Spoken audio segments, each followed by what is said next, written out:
atau orang bukan dari gereja mana, bukan dari keluarga sendiri, dari abang kalian sendiri sebenarnya, karena abang juga lahir di sini juga dibesarkan di sini. Ya, oke.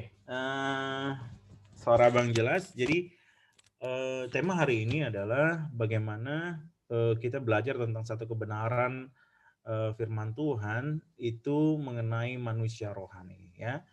Jadi kalau abang pakai definisi sendiri manusia rohani itu apa gitu ya, yang abang renungkan maksudnya apa toh gitu ya manusia rohani.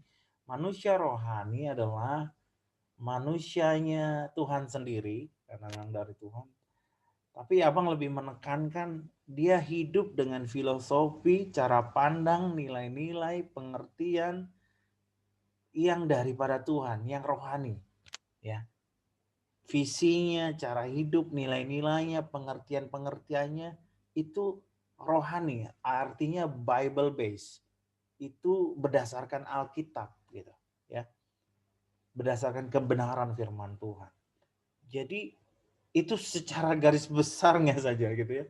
Manusia rohani adalah manusia yang mengerti dari mana asalnya ya, filosofi hidupnya ya, kemana dia akan menuju, apa yang sedang terjadi di dunia ini, bagaimana hidup sehari-hari, bagaimana membangun persekutuan dengan Tuhan, bagaimana mengejar goal-goal yang daripada Tuhan sendiri ya, bagaimana menghadapi musuh-musuh rohani ya, bagaimana melihat jebakan-jebakan dan manusia rohani mengerti ya, mengerti ya, bagaimana dia seharusnya hidup secara nilai-nilai firman Tuhan, Bible based ya.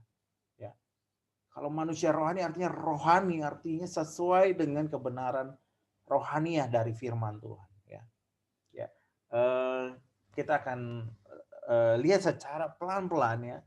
Abang dalam waktu yang singkat ini topiknya menarik, kita bisa tarik lebih dalam yang agak-agak dalam sekali dan atau kita mau belajar secara luas ya yang bisa mencakup banyak hal. Abang mau seimbang, ada dalamnya, ada luasnya juga supaya bisa dapat gitu. Ya, luas dari awal sampai akhir, dalam nanti di titik-titik tertentu kita akan agak dalam di situ. Yang pertama saya akan bagikan adalah lahir baru secara rohani ya. Ini kisah Nikodemus ya. Ketika Nikodemus datang malam-malam kepada Tuhan Yesus, dia berkata, "Guru," ya. Dia berkata kepada Tuhan, Tuhan Yesus adalah guru ya, dan Tuhan Yesus tiba-tiba berkata, "Kamu harus dilahirkan kembali." Wah, bagaimana mungkin orang yang sudah tua masuk ke dalam rahim ibunya? Dia berpikir secara duniawi ya. Ingat ini ya, terjadi seperti benturan bagaimana Tuhan Yesus sedang berkata-kata secara rohani, tapi Nikodemus ya, guru Yahudi ya, pengajar Israel tidak menangkap apa maksudnya Tuhan. Yohanes 3 bilang, apa yang dilahirkan dari daging adalah daging, dan apa yang dilahirkan dari roh adalah roh. Jangan engkau heran karena aku berkata kepadamu, kamu harus dilahirkan kembali. Jadi ini adalah titik mula kita bertemu dan berjumpa dengan Yesus ya. Bagaimana roh kita dilahirkan kembali. Ya. Bagaimana sifat awal kita yang belum lahir baru adalah daging, dilahirkan secara daging, punya sifat dosa. Akibat sifat dosa itu kita melakukan dosa. Ini pengertian rohani. Kita bukan menjadi manusia berdosa ketika kita melakukan dosa, bukan. Perbuatan dosa itu adalah buah dari sifat yang ada di dalam kita. Akarnya adalah sifat dosa, buahnya adalah perbuatan dosa. Jadi bukan karena kita berbuat dosa kita menjadi orang berdosa, bukan. Karena kita dilahirkan secara daging. Oleh karena sifat daging itu kita melakukan dosa. Ya, ini yang pengertian yang sederhana sekali yang harus kita dapatkan, bahwa semua orang harus dilahirkan secara rohani. Untuk menjadi manusia rohani, orang perlu dilahirkan secara roh, secara rohani, gitu. Ya. Jadi orang yang tidak mengenal Yesus, dia tidak dilahirkan, belum dilahirkan secara rohani. Ini harus jelas sekali. Permulaan menjadi manusia rohani, ya, memang mereka punya roh juga, tapi bukan roh yang punya hubungan dengan Tuhan Allah, bukan punya roh yang dihidupkan oleh Roh Allah sendiri. Ya. Jadi awal mula orang menjadi manusia rohani, dia harus dilahirkan secara roh. Ya. Dengan roh itu kita menerima benih ilahi yang membuat kita hidup dengan tidak dikuasai dosa lagi. Kita masih bisa jatuh dalam dosa, tapi kita tidak dikuasai oleh dosa. Ya. Di dalamnya ada pembaruan, ada pemulihan-pemulihan luka batin, pelepasan, ya, pematahan kutuk-kutuk nenek moyang, ya. Ya, ketika kita menerima roh itu, kita terus dilayani untuk dipulihkan secara batin, ya, roh kita, ya, kita menerima Roh Kudus, ya, roh yang baru, kemudian kutuk-kutuk sakit hati, trauma, pola dosa nenek moyang itu kita patahkan, ya. Ya, itu kita mengalami pembaruan rohani. Dimulai dari lahir baru, pemulihan-pemulihan selanjutnya. Ini yang menjadi kita manusia rohani. Ya. Kita merdeka secara roh. Kita tidak dikuasai oleh dosa. Ya. Kita tidak dikuasai oleh kutuk-kutuk nenek moyang. Ya. Ini pengertian yang mendasar sekali yang harus kita mengerti. Ya. Kemudian, ya, saya mungkin boleh ya minta 1-2 orang baca, buka mic-nya ya. Mungkin Justin bisa baca untuk 1 Tesalonika 1 Tes 5 ayat 23 ya. Nanti mungkin habis ini Usi ya. 1 Silakan. 1 Tesalonika 5 ayat 23. Semoga Allah damai sejahtera menguduskan kamu seluruhnya, dan semoga roh, jiwa, dan tubuhmu terpelihara sempurna dengan tak bercacat pada kedatangan Yesus Kristus, Tuhan kita. Oke, di-mute lagi. Oke, jadi ini adalah desain Tuhan buat kita. Kita ini dibentuk dengan peta teladan Tuhan. Dan Alkitab membukakan kebenaran ini. Jangan kita nggak ngerti struktur hidup kita ini gimana sih? Apa sih di dalam kita ini? Ya, kita mau ngerti handphone Samsung S berapa gitu. Kita pelajari gitu. Apa di dalamnya, ini buat apa, ini kenapa begini sifatnya, kenapa gitu ya. Nah, Tuhan membentuk kita ini dengan roh, jiwa, dan tubuh. Ya, semua manusia lahir baru nggak lahir baru ada roh, jiwa, dan tubuh. Ya, tapi ketika kita lahir baru, roh yang sifatnya daging itu diusir, dilahirkan kembali dengan roh yang baru. Barang siapa tinggal ada dalam Kristus, ya ciptaan yang baru. Yang lama sudah berlalu, yang baru sudah datang. Rohnya dilahirkan kembali. Tapi selain roh ada jiwa, ada tubuh. Jadi ingat ya, manusia rohani bukan hanya bicara roh saja. Ya, tuh di seluruh bagian kita ini ada tubuh, jiwa, dan roh. Ya, memelihara tubuh itu rohani juga, memelihara jiwa itu rohani juga. Roh ya rohani juga gitu. Jadi tubuh, jiwa, roh ini seluruh bagiannya adalah sebenarnya bagian dari manusia rohani gitu. Ya. Jadi manusia rohani hanya roh, bukan ya, bukan begitu. Tubuh, jiwa, roh ini adalah semua sepaket, satu paket dari diri kita yang harus kita tumbuh kembangkan, ya. Harus kita tumbuh kembangkan, ya. Abang sharing, abang sudah menginjak, walaupun abang pesan juga ya nanti adik-adik ya. Abang sudah mau nginjak umur 4 ya. Belum sih, belum kepala 4. Tapi ingat ya, harus ngerti gitu tubuh kita nih, ya. Seharusnya dari dulu olahraga. Abang udah mulai rajin olahraga, tiap hari olahraga gitu, ya. Terus makan gitu. Makan itu ini apa? Nggak boleh sembarangan makan gitu ya. Harus dijaga cara makan, pola makan gitu ya. Ada papa mama abang keturunan diabetes ya. Abang dulu mau soda apa, es manis, permen coklat apa semua. Nggak bisa lagi kayak gitu ya. Wah, yang penting roh mujizat.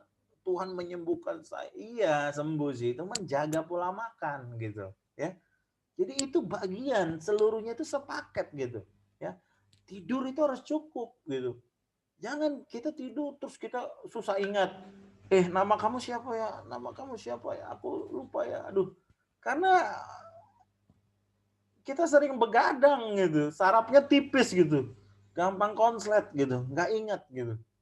Ya, mau belajar susah, nggak konsen gitu. Ya, karena nggak diregenerasi sel-sel sarafnya ketika tidur gitu.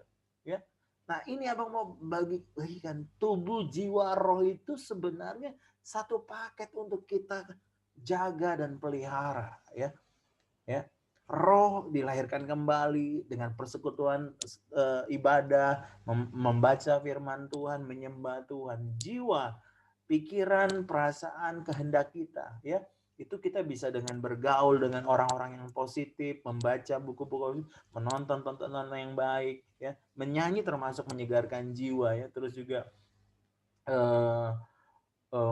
ya banyak ya, jiwa itu bisa sifatnya persekutuan, bisa bicara bergaul sama orang, juga menikmati alam ya, itu juga ya rekreasi supaya jiwanya disegarkan gitu. Ya, tubuh yaitu pola makan, pola tidur, olahraga ya. Jadi tubuh, jiwa, roh ini juga menjadi bagian ya. Kalau kamu lapar, kamu akan cenderung emosional ya. Emosional, rohmu akan bolong, akan gampang dipanah sama setan. Jadi tiga-tiganya ini sebenarnya harus dipelihara, dijaga, ya tubuh, jiwa, roh. Ya, ini yang harus kita mengerti baik-baik dari lahir baru. Terus kita mengenal diri kita ini seperti apa. Ternyata diri kita ini ada tubuh, jiwa, roh, gitu.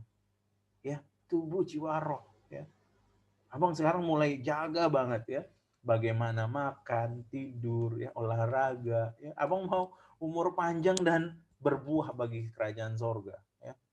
Ya, berbuah panjang ya bagi kerajaan sorga. Ya, itu yang penting ya. Jiwa kita menambah pengetahuan, tonton YouTube yang bagus, banyak ya.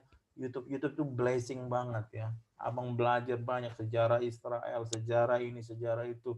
Wah, banyak ya, khotbah-khotbah yang bagus banyak di YouTube juga, dan banyak ya roh kita, bagaimana kita menyembah Tuhan, bagaimana kita bersekutu dengan firman Tuhan ya. Ini yang harus kita perhatikan baik-baik ya. Ada beberapa rema yang tadi Tuhan bicara, semoga abang nggak lupa juga ya. Kemudian adalah coba siapa nih tadi, Uzi baca Pentakosta, Lukas 24, 48, 49, dan Kisah 1 ayat 8. Lukas 24 ayat 48 dan 49. Kamu adalah saksi dari semuanya ini, dan aku akan mengirim kepadamu apa yang dijanjikan Bapakku. Tetapi kamu harus tinggal di dalam kota ini sampai kamu diperlengkapi dengan kekuasaan dari tempat tinggi. Dan Kisah Para Rasul 1 ayat 8, tetapi kamu akan menerima kuasa kalau Roh Kudus turun ke atas kamu. Dan kamu akan menjadi saksiku di Yerusalem dan di seluruh Yudea dan Samaria dan sampai ke ujung bumi. Oke, jadi dari lahir baru, kemudian kita mengenal tubuh, jiwa, dan roh, gitu. Kemudian ada janji terakhir sebelum Tuhan Yesus terangkat ke surga adalah janji Pentakosta, Roh Kudus dicurahkan kepada kita. Ya, kalau kita baca dan kita agak dalam di sini, ini adalah pentingnya mengerti manusia roh. Manusia roh itu disederhanakan lagi, manusia yang dituntun oleh roh. Manusia hidup dengan penguasaan Roh Kudus di dalam dia. Ya. Karena manusia tanpa penguasaan Roh Kudus, dia akan kembali mengerjakan hidupnya dengan pemikiran, dengan pengalaman ya. Nanti kita akan dalam lagi di sini. Abang baru, jadi abang itu ikut ya apa ya, kayak klub apa misionaris atau orang-orang yang pengutus dan untusan lintas budaya gitu, waktu ikut B2B ya, Bless to Bless itu ya, dari yayasan IPN ya, jadi kayak yayasan fokus di suku-suku bangsa ya. Dan sekarang lagi booming belajar ini ya, Spirit Walk ya. Jadi ini ditulis oleh Steve Smith ya, Steve Smith, dan ini lagi buat Zoom mereka, dan abang ikut ya. Zoom 8 kali pertemuan, sudah 3 kali ya, dan bahas tentang ini. Dan ini Steve Smith ini adalah founder dari satu lembaga misi dunia, dan ada 500 misionaris diutus di support sama beliau, dan tapi udah meninggal beliau, dan ini buku terakhirnya ya, Spirit Walk. Mungkin teman-teman di toko buku nggak tahu ada, tapi saya pesan khusus ya ke lembaga IPN ya. Nah, di sini nanti abang agak bahas Spirit Walk. Jadi sebenarnya kisah para rasul itu adalah orang-orang sederhana, nelayan-nelayan ya apa, yang dituntun oleh Roh Kudus ya. Nanti kita akan belajar ya. Jadi kunci menjadi manusia roh yang akan mengalami agenda-agendanya Tuhan, terobosan ilahi, bagaimana Tuhan membawa, adalah bagaimana dia dengar-dengaran dengan Roh Kudus dan dipimpin oleh Roh Kudus gitu. Dan dia taat sama Roh Kudus. Ini penting sekali, taat. Ya, bukan mengerti, tahu doktrin Roh Kudus, tapi taat dengan suara Roh. Ini sudah masuk ke area di mana dia harus berjalan, beriman, percaya itu tuntunan Roh, dan dia percaya dituntun oleh Roh, dan dia taat gitu. Dan dia melakukannya gitu. Dia tidak mengerti dengan sempurna, tapi dia taat. Gitu. Ini kunci sekali. Misionaris hari ini tidak percaya dengan metode baku saja, tapi dengan terbuka, fleksibel, dengan mendengar, meyakini Roh Tuhan bicara dan taat. Gitu. Wah, itu manusia rohani. Itu sudah seperti itu, gitu. Manusia rohani. Dia dengar dari Roh Kudus, dia tahu itu suara Tuhan, dan dia taat, dia melangkah. Dan bam, terjadi mujizat, terjadi kuasa Tuhan, terjadi terobosan, terjadi banyak hal. Dan itu sebenarnya harus ada di setiap orang percaya. Tuntunan Roh, kehidupan yang dituntun oleh, digerakkan oleh Roh, melangkah bersama Roh Kudus. Jadi peran Roh Kudus itulah pribadi ketiga yang ada pada kita saat ini. Tuhan Yesus sudah di surga, tapi Roh Kudus itu tinggal di dalam roh kita. Dan dia berfungsi. Dan ini ya ditulis di sini katanya orang Kristen mengalami rabun Roh Kudus ya. Dia nggak tahu, nggak sadar Roh Kudus ada dan sedang memimpin dan merindukan kita mendengar dan dipimpin olehnya. Tapi seringkali disconnect gitu. Dan ini yang sering terjadi pada orang percaya. Dia lahir baru, tapi dia tidak hidup secara roh. Dia bukan manusia rohani. Nah, ini yang harus kita bangun. Kita bangun dengan ketaatan kecil, ya, terus mentaati suara-suara Tuhan, ya. Dan itu akan membuat kita makin lama makin peka, dan kita akan terus di bawah Tuhan menggenapi rencananya. Ya, ini yang harus kita mengerti baik-baik. Roh Kudus itu sudah ada dalam kita, ingin bergaul, ingin bicara, ingin menuntun, ingin memimpin kita, ingin menyembuhkan, menolong kita. Roh Kudus itu pengajar kita, dan dia tahu rencana Tuhan, rencana Bapa buat kita gitu, dan dia rindu kita menggenapinya gitu. Nah, ini sebenarnya peran Roh Kudus ini harus dibuka terus sama kita, dan kita harus terus sadar Roh Kudus, sadar ada Roh Kudus ini, sedang ada Roh Kudus ini, dan dia sedang bicara, dia sedang menuntun. Ya, abang berapa kali, bahkan di tengah-tengah pekerjaan, dia juga ingin terlibat dalam pekerjaan kita, dalam kuliah kita. Ya, berkali-kali abang lihat bagaimana abang mulai panas gitu ya, karena abang disepelekan, order abang diambil orang ya. Abang mulai, terus tiba-tiba nama abang dihapus dari daftar rencana memiliki bonus gitu. Abang tiba-tiba abang mau marah, abang diam, tenang gitu. Abang ini ada yang bilang aku tenang aja, nggak usah panik, nggak usah, diam aja, tenang.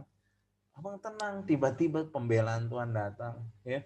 Tiba-tiba abang melihat bagaimana orang juga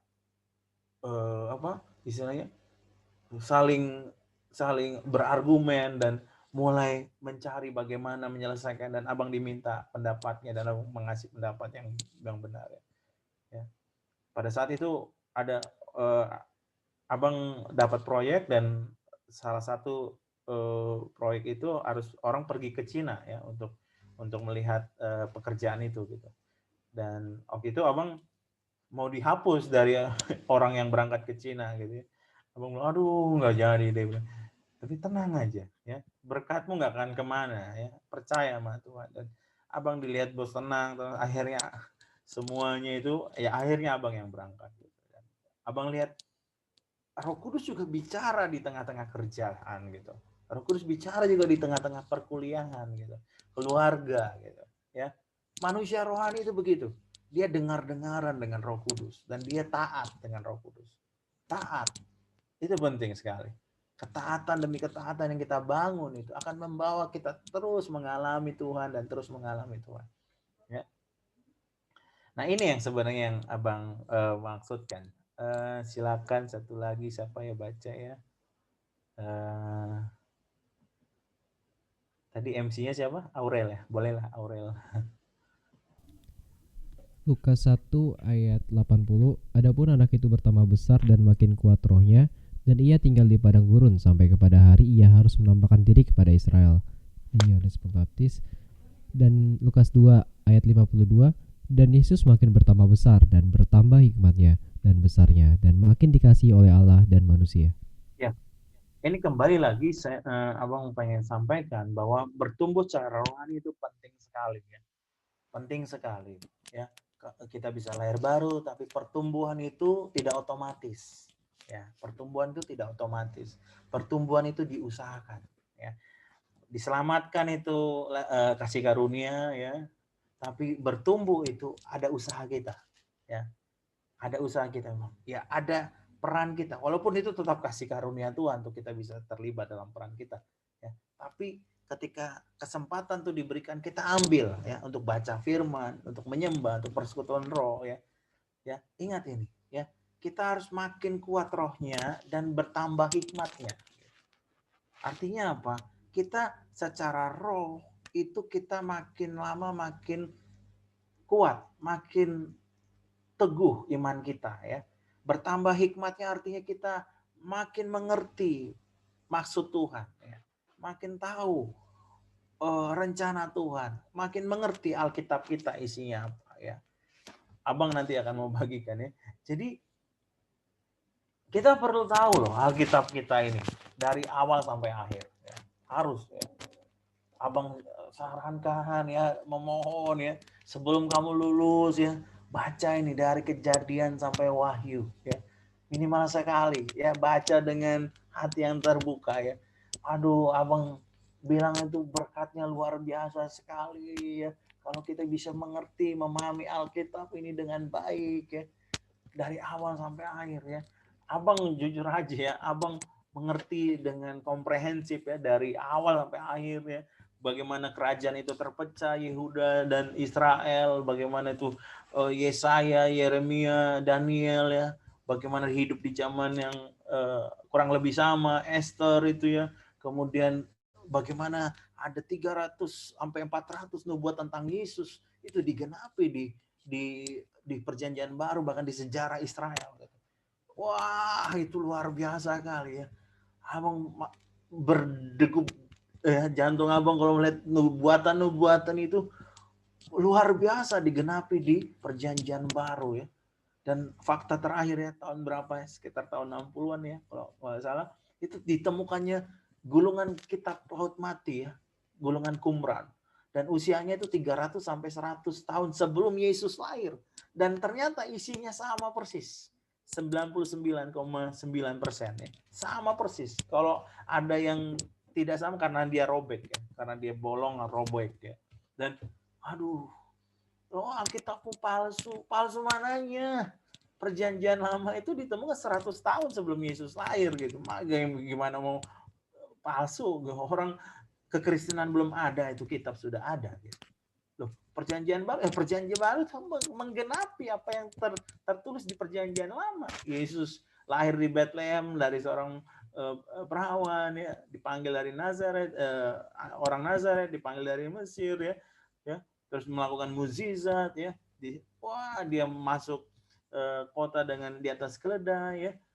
Waduh, ketika dia mati, tulang-tulangnya tidak ada yang mati, jubahnya diundikan, kegelapan meliputi dia, dikuburkan dengan kubur yang baru. Waduh, itu 300 sampai 400 kalimat-kalimat nabi-nabi di perjanjian lama itu digenapi di perjanjian baru. Itu indah sekali menyadari itu. Wah, indah sekali. Yesusku indah sekali, luar biasa. Kagum kita sama firman Tuhan. Nah, itulah bertambah hikmat terus. Abang percaya ketika dia umur 12 tahun, dia bicara apa sih waktu itu dengan para ahli Taurat? Dia bicara itu. Abang yakin sekali. Bagaimana nubuat-nubuat itu digenapi. Ada nubuat-nubuat digenapi, itu digenapi masih dalam perjanjian lama. Masih. Ya. Tapi ada juga nubuat digenapi dalam perjanjian baru.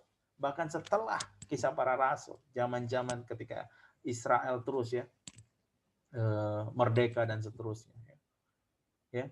Nah, ini yang harus kita makin kuat rohnya. Ya. Bagaimana makin kuat rohnya? Ini nanti kita bahas. Bagaimana bertambah hikmat? Tadi sudah abang kurang lebih bagikan. Nanti kita bahas lagi. Kita harus mengerti. Ini harus bertumbuh secara rohani. Ya. Oke. Nah, ini agak dalam di sini. Nah, karena ini akan berkaitan dengan kita bagaimana kita melakukan kegerakan rohani. Mungkin ada satu lagi abang mau minta tolong.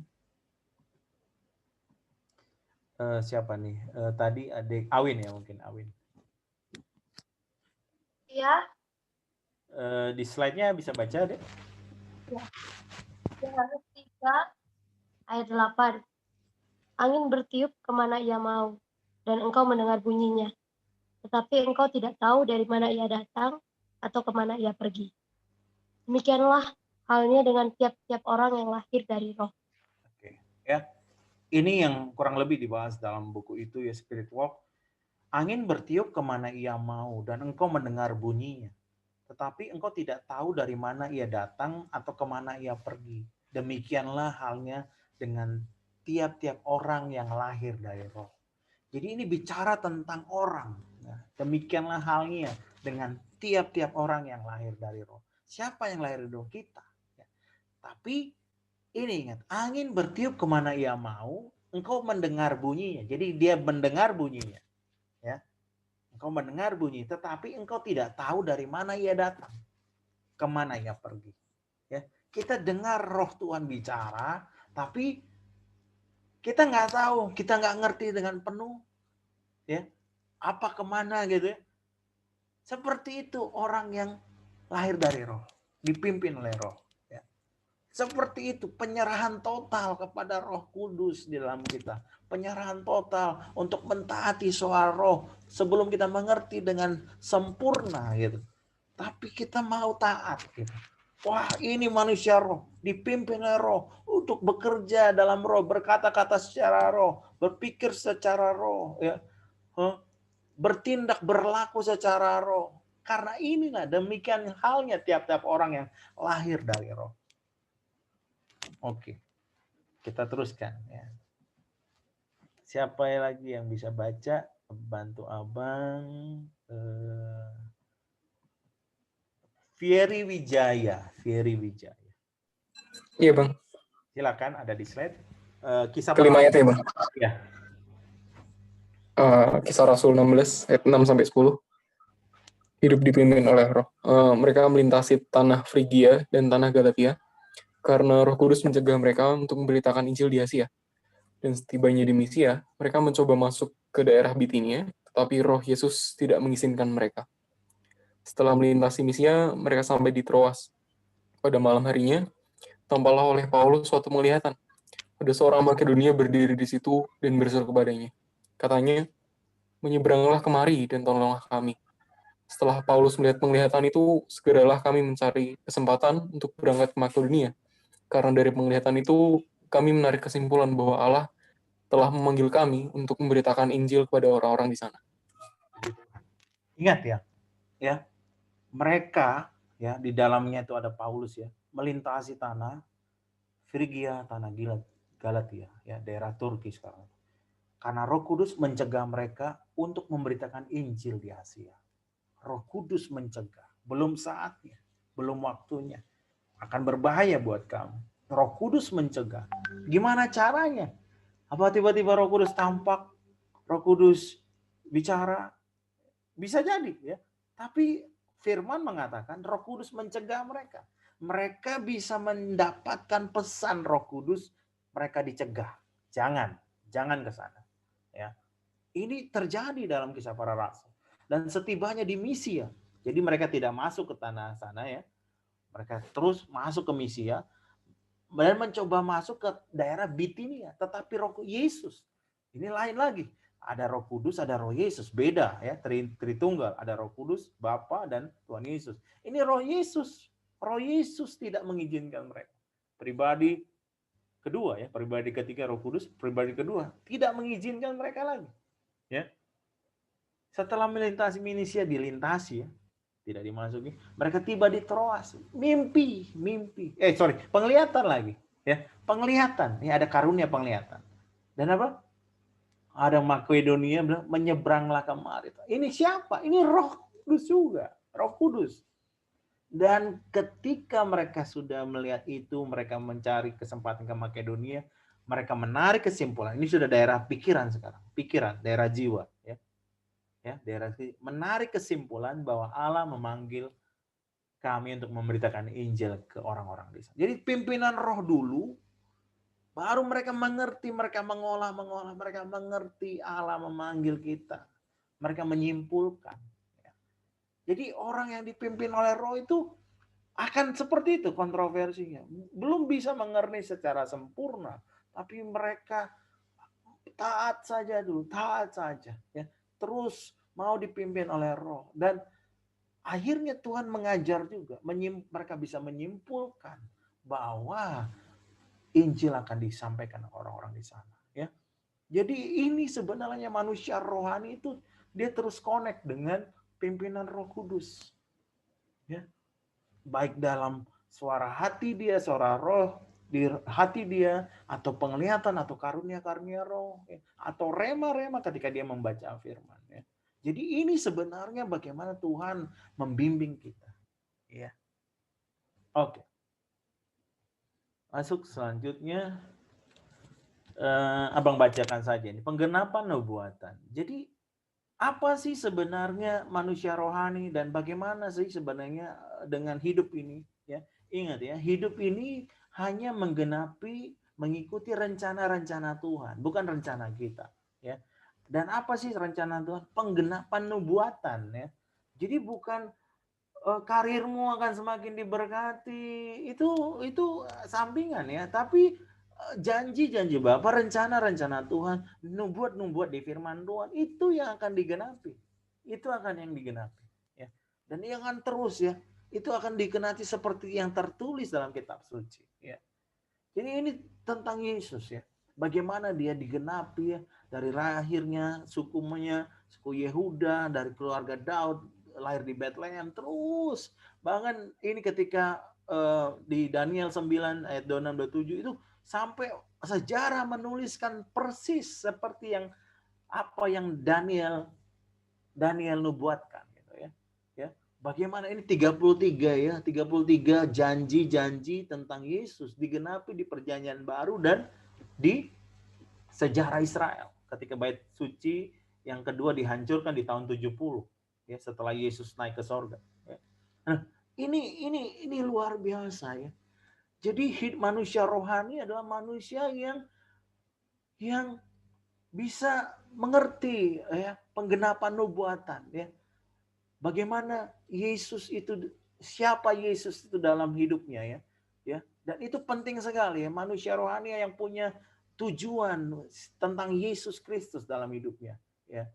Dan bagaimana perkataan-perkataan Yesus itu akan digenapi di masa depan juga.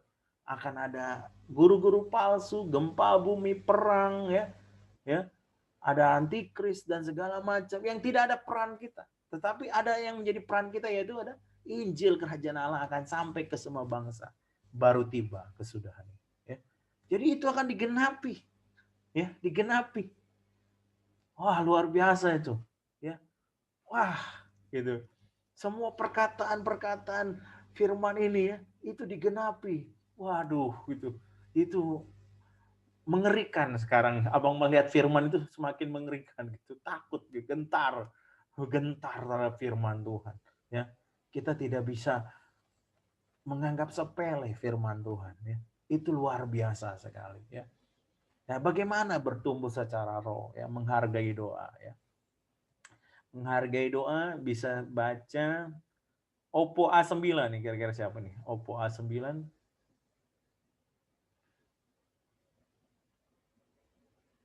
atau tidak tahu ya. Mungkin Bolas lah, Bolas Rozier. Abang suka nama ini, Bolas. Iya, Bang. Silakan baca menghargai doa Markus 1 ayat 35, Matius 14:23, Lukas 5:16.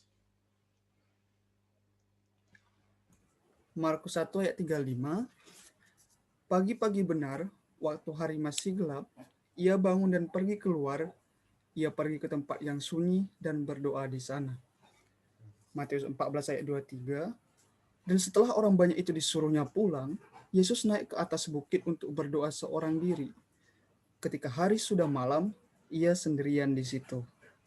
Dan pada Lukas 5 ayat 16, akan tetapi ia mengundurkan diri ke tempat-tempat yang sunyi dan berdoa.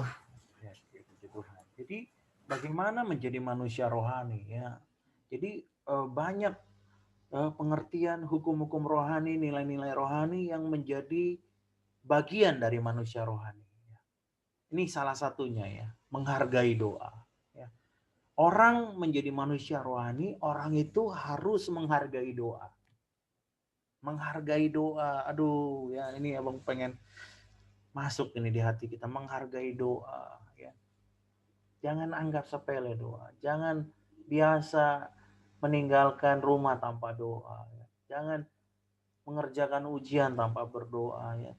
Jangan sepelekan doa ya. Bangun pagi berdoa. Itu manusia rohani ya. Itu manusia rohani. Bagaimana menjadi manusia? Menghargai doa. Ya. Doa itu bilang seperti nafas. Oke ya. Doa itu jantungnya orang Kristen. Oke, itu memang itu penting sekali doa gitu ya. Menghargai doa. Ya. Bagaimana doa itu terus menjadi bagian sehari-hari kita.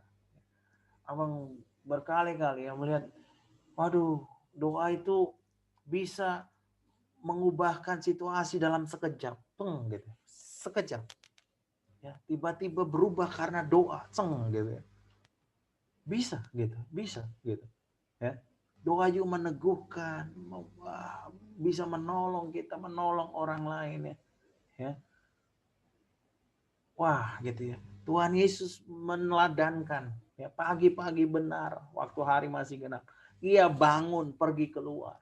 Ia pergi ke tempat sunyi dan berdoa. Ini teladan yang luar biasa. Ya. Jadi ini harus menjadi gaya hidup kita. Ya. Doa itu menjadi gaya hidup anak-anak Sion. Ya. Harus menjadi gaya hidupnya. Menghargai pentingnya doa itu. Kita mau menjadi manusia rohani, dituntun oleh Roh, dipimpin oleh Roh. Ya. Menghargai doa.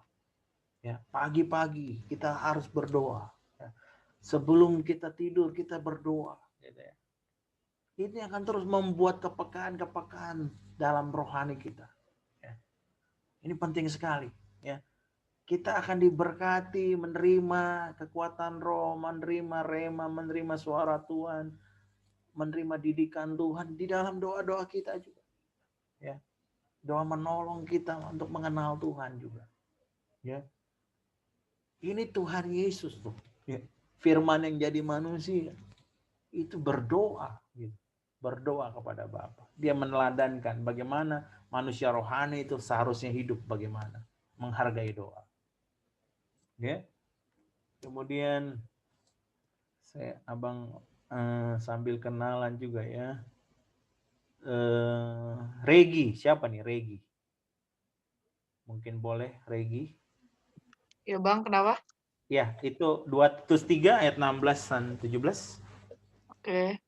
Segala tulisan yang diilhamkan Allah memang bermanfaat untuk mengajar, untuk menyatakan kesalahan, untuk memperbaiki kelakuan, dan untuk mendidik orang dalam kebenaran. Ayat 17-nya, dengan demikian tiap-tiap manusia kepunyaan Allah diperlengkapi untuk setiap perbuatan baik. Amin. Ya. Jadi setelah kita bagaimana menjadi manusia rohani yang menghargai doa, menghidupi doa, hidup berpusat pada firman Tuhan. Jadi firman Tuhan ini luar biasa ya. Jadi ini seperti samudra ya, hikmatnya, pengertiannya. Apalagi kita sekarang ada Google, internet, YouTube, itu referensinya kita bandingkan, kita tahu sejarahnya, sejarah Roma, sejarah media Persia, sejarah Babel gitu ya. Kita bisa melihat gimana ya, waduh, itu penuh dengan hikmat Tuhan, kuasa Tuhan ya. Ya. Bagaimana Abang membagikan 3 aja ya, suatu kebenaran-kebenaran yang luar biasa tentang Ayub gitu. Kalau adik-adik belajar tentang Ayub, apa sih belajar Ayub itu? Itu nyambung dengan hidup dalam roh. Ya. Ayub itu hidup saleh tapi menderita, kutuk sama dia gitu ya. Apa bencana, anak mati semua apa gitu ya. Terus datang sahabat-sahabatnya gitu. Wah, kamu berdosa karena kamu melakukan ini. Kamu berdosa, tentu kamu sudah berdosa. Dibantah sama dia, aku tidak berdosa, biarlah, gitu. Kalau biarlah aku mati, gitu ya. Ketika Abang baca ya, ingat ya, kita tidak berpegang pada metode, pada pengalaman, kita berpegang pada suara Tuhan di hati kita ya. Memang orang benar itu akan diberkati, artinya bisa fisik, bisa roh, bisa jiwanya. Tapi dalam proses ke sana dia mengalami ujian, cobaan, itu nggak apa-apa.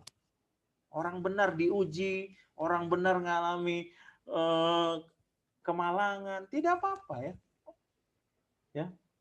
Tapi kalau dia terus bergantung sama Tuhan, dia akan lihat Tuhan akan membela, memberkati, ya, menolongnya. Ya. Ingat ya.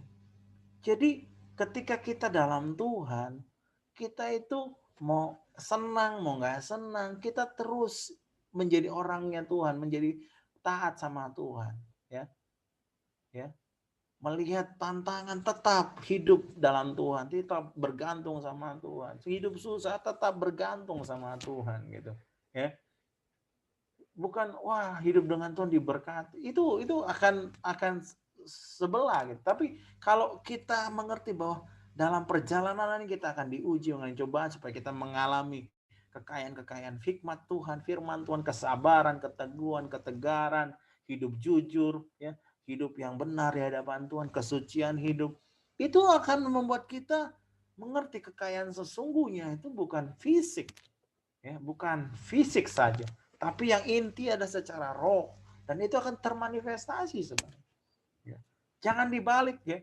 Wah, Abraham kaya, Ayub kaya, Ishak kaya.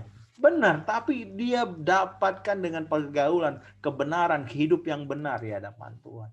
Dan mereka pernah mengalami kelaparan, pernah mengalami ujian ya, pernah mengalami bahkan Sarah itu mandul ya, Ribka itu juga mandul gitu ya. Dan itu yang kita harus mengerti bahwa pengertian-pengertian seperti itu ya. Ayub. Bagaimana Ezra?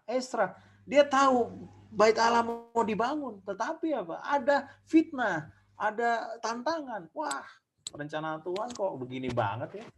Enggak kayak gitu. Rencana Tuhan tetap rencana Tuhan. Raja Kores mengizinkan dibangunnya bait Allah, tapi ada hasut dari saudara-saudara, ditunda itu pembangunan.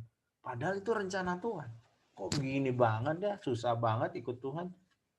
Tidak setiap rencana Tuhan itu mulus, enak, tidak ada tantangan, tidak. Ya. Rencana Tuhan akan mengalami tantangan, gitu. Tapi keteguhanmu akan menentukan. Itu kita belajar dari Ezra. Dari Samson penuh karunia ya. Urapan membuat engkau naik, tapi karakter membuat engkau bertahan di sana. Wah, karunia membuat engkau naik. Wah, kamu jago ngomong, kamu jago ini, talenta. Itu akan membuat kamu naik. Tapi yang membuat engkau bertahan di atas itu adalah karakter. Ya. Samson, ya. Simpson tuh penuh karunia. Wah, bisa tenaganya luar biasa, ya. Tapi karena dia nggak punya karakter, ya, dia jatuh. Bahkan dia mati bersama musuhnya. Karunia membuat engkau naik, tapi karakter membuat engkau bertahan di sana. Itulah kebenaran rohani, ya, secara firman yang kita tidak dapatkan di tempat lain, tapi dalam firman Tuhan. Dan itu benar-benar real kehidupan kita. Manusia rohani adalah manusia yang berpusat pada kebenaran-kebenaran firman Tuhan. Berpusat ini firman Tuhan. Dan dia memusatkan hidupnya pada kebenaran-kebenaran firman Tuhan itu. Amin. Waktu abang tinggal sedikit. Gak apa-apa. Abang mau bentar ya. Jeremia Rain. Halo Jere. Ya. Silakan dibaca. 2 Korintus 7 ayat 1. Saudara-saudaraku yang kekasih, karena kita sekarang memiliki janji-janji itu, marilah kita menyucikan diri kita dari semua pencemaran jasmani dan rohani. Dan dengan demikian, menyempurnakan kekudusan kita dalam takut akan Allah. Ya. Amin. Ya, ingat ya, ini pesan buat abang. Kalian nanti akan masuk ke dunia kerja. Pesan, ingat ini. Hidup itu harus suci. Hidup itu harus suci. Takutlah berbuat dosa. Takutlah korupsi. Takutlah datang-datang telat. Sembarangan hidup. Hidup itu harus suci. Suci. Ya. Suci. Ya. Ya. Itu kehendak Tuhan bagi kita. Ya. Ada anugerah untuk hidup suci juga. Tapi dari mindset kita harus jelas. Kita ini orangnya harus berintegritas, menjauhi dosa, tidak mau hidup tidak berkenan, ya. Hal-hal yang tidak berkenan kita jauhkan dari hidup kita bereskan, ya. Apapun ya, mungkin dosa atau sakit hati, trauma, kecewa, ya. Kita harus bereskan, sucikan hidup kita. Ya. Manusia rohani ini hukum roh. Manusia rohani hidup dalam kesucian, kekudusan. Wah, itu kekudusan itu seperti benteng buat kamu. Kalau kamu hidup suci, kesucianmu itu benteng. Kamu dilindungi oleh perbuatan bersihmu, perbuatan baikmu. Tapi kalau kamu udah mulai abu-abu, cemar, disitulah bolong-bolong hidup kita. Dari perkataan kita yang nggak benar, kecewa, mungkin sakit hati, atau apa, tontonan kita mulai nyerempet gitu ya. Pergaulan kita mulai dikit ya mulai hal-hal yang coba deh, cuma 5% kok alkoholnya gitu ya. Wah, itu kita harus mengerti, ini sedikit dulu, nanti sedikit lagi gitu ya. Kita kasih celah, terus celah lagi, makin lama kita nggak tahu mana kesucian itu, kekudusan itu, ya. Ini hukumnya, hukum rohani kekudusan, ya. Jadi orang manusia rohani punya hukum-hukum yang dia jalankan. Ya, menghargai doa itu hukum rohani, yang hidup pada firman. Kekudusan itu hukum rohani, gitu. Hukumnya gitu. Manusia rohani itu hidup dalam kekudusan, kesucian gitu. Ya. Jadi ini jelas gitu. Makin kita lulus nanti itu makin tantangannya luar biasa gitu. Menyempurnakan, bukan kekudusan aja, menyempurnakan kekudusan kita dalam takut akan Allah. Gitu ya. Ini luar biasa. Ini Abang Cari topik kekudusan ini, ini penting ya. Ini harus kita tegakkan pesan-pesan kekudusan ini ya. Karena memang akan semakin cemar dunia ini ya. Kita harus sering bicarakan tentang ini juga. Dengan mengandalkan anugerah Tuhan. Tapi kita jelas ya, kita harus orang kalau khotbah berkat ya, kamu nggak akan masuk kalau orang khotbah kekudusan, kamu nggak akan masuk neraka lah ya. Tapi kalau kamu diberkati tanpa diarahkan untuk hidup dalam kekudusan Tuhan, ya, kamu bisa terpleset ya. Kalau kamu nggak dengarkan pesan kekudusan Tuhan, ya, hidup menyempurnakan kekudusan kita dalam takut akan Allah. Sehat hidup kita kalau kita kudus ya. Pikiran kita, perkataan kita, itu seperti benteng buat kita. Kemanapun kita berangkat, pergi, ada benteng Tuhan. Kekudusan kita. Ya. Perkataan, pikiran kita. Ya. Hati kita. Kita cek ya. Bagaimana. Oke. Ini satu lagi sebelum Abang selesai. Amelisian Kak. Iya, Kak. 1 Korintus 15 ayat 33. 1 Korintus 15 ayat 33. Janganlah kamu sesat. Pergaulan yang buruk merusakkan kebiasaan yang baik. Kebiasaan yang Yes. Jadi hukum rohani untuk orang manusia rohani adalah dia bersekutu ya dengan orang-orang percaya ya. Wah, ini penting sekali ya. Walaupun nanti kamu sudah kerja di mana, jangan lupa ini persekutuan orang percaya. Ya. Ya. Persekutuan orang percaya itu penting. Kita butuh seperti hari ini ya. Ini penting sekali persekutuan orang percaya. Jadi manusia rohani itu punya disiplin nih, persekutuan orang percaya. Nggak ada kita dipanggil lone ranger tuh nggak ada ya. Manusia rohani itu dipanggil secara komunal, komunitas bersama. Ya. Kita menerima sharing teman kita diberkati, kita sharing teman kita diberkati. Terus ya saling memperlengkapi, saling menasihati. Dan Tuhan memberkati ya. Di mana 2-3 orang berkumpul dalam namaku, aku ada di tengah-tengah mereka. Ketika dia ada itu pengetahuan akan Tuhan itu dicurahkan di antara kita gitu. Ya, persekutuan rohani orang percaya. Ini menjadi manusia rohani sebenarnya. Ya, menjadi manusia rohani. Ini caranya ya, bersekutu secara rohani ya, hidup dalam kekudusan, berpusat pada firman, menghargai doa. Ya, terakhir ya, kedua sebelum terakhir ada yang baca sebentar, mungkin dari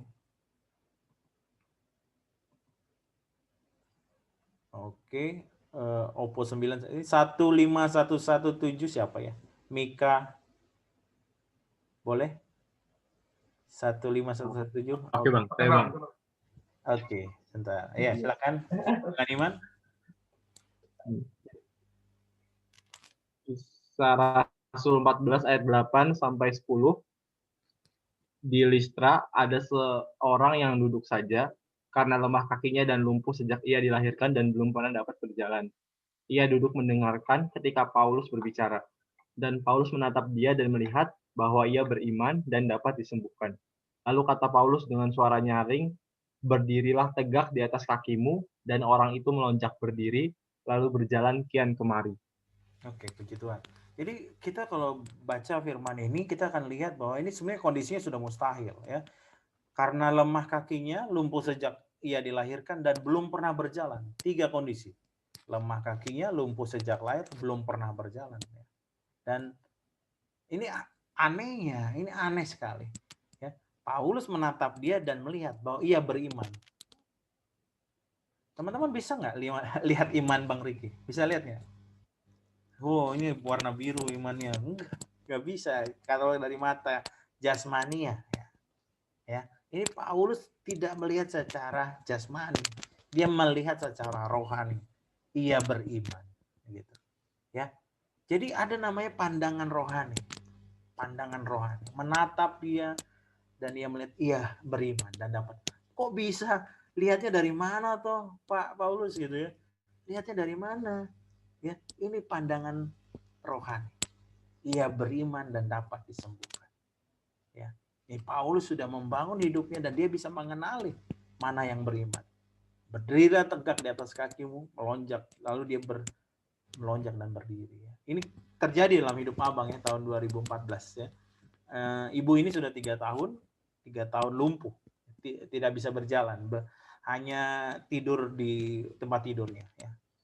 3 tahun tidak pernah berjalan. Dan waktu itu Abang dipanggil setelah pelayanan dan mendoakan dia. Kurang lebih 1 jam Abang berdoa. Akhirnya Abang ajak dia berdiri dan dia mulai berjalan dan dia melangkah ya. Dan ini bukan Renat Bongke yang lakukan ya, bukan Benny Hinn atau siapapun ya, Maurice Rulo, bukan ya. Ini hanya sekarang anak Sion ya, angkatan 99 ya, Ricky Nababan gitu. Yang digerakkan Tuhan untuk ini ya, ini ingat ya. Waktu abang berdoa, ya ini ya, yang abang rasakan ini hanya pengalaman ya, pengalaman, ini sharing pengalaman ya. Waktu abang berdoa, abang diberikan iman ini ya, diberikan iman untuk mengajak dia berdiri. Itu dia. Itu sudah mainnya udah tuntunan roh itu. Dan abang angkat dia berdiri dan ajak dia melangkah. Wah itu udah iman itu, udah bukan logika lagi sudah. Ya. Dan dia mulai melangkah dan dia disembuhkan. Dan ini yang abang juga pelajari. Semakin dia terus melangkah, semakin kuat kakinya. Ini ingat ini. Semakin dia melangkah, semakin kuat kakinya. Artinya apa? Semakin kita gunakan iman kita, semakin kuat iman kita. Itu sederhana sekali. Semakin sering kita gunakan iman kita, semakin kuat iman kita. Jadi iman itu harus digunakan. Wah itu Tuhan ngajarin abang di sini. Tuhan itu ngajarin iman itu harus sering digunakan, dilatih iman itu. Ya, mendengar taat itu melatih iman. Gitu. Ya, dan ketika itu bam terjadi dan kita akan lihat kuasa Tuhan dinyatakan. Abang sampai heran sekali, kok bisa berjalan Tuhan? Ya aku Tuhan Maha Kuasa. Kok bisa ya gitu. Orang yang mendoakannya bisa ngomong begitu, kok bisa ya? Kok dia bisa berjalan ya? Wah, itu luar biasa ya. Ini dahsyat sekali dan ini bisa terjadi pada siapa kita secara manusia roh ya, yang membangun hidupnya secara manusia rohani ya. Tuhan akan menuntun kita bukan karena perkataanmu, tapi karena kuasa Tuhan ya. Ya. Kuasa Tuhan itu turun atas dia. Ada roh yang menjamah dia gitu. Dan dia bisa berjalan. Wah, itu tiba-tiba iman abang seyakin-yakinnya dia bisa berjalan. Itu sudah anugerah dikasih iman di dalam hati abang bahwa dia bisa melangkah dan dia melangkah ya. Ini terakhir mungkin ada satu baca terakhir, abang pilih aja lagi supaya aku jujur ya, abang pengen dekat sama kalian, jadi abang mungkin uji lagi lah ini anak hamba Tuhan bonus lah.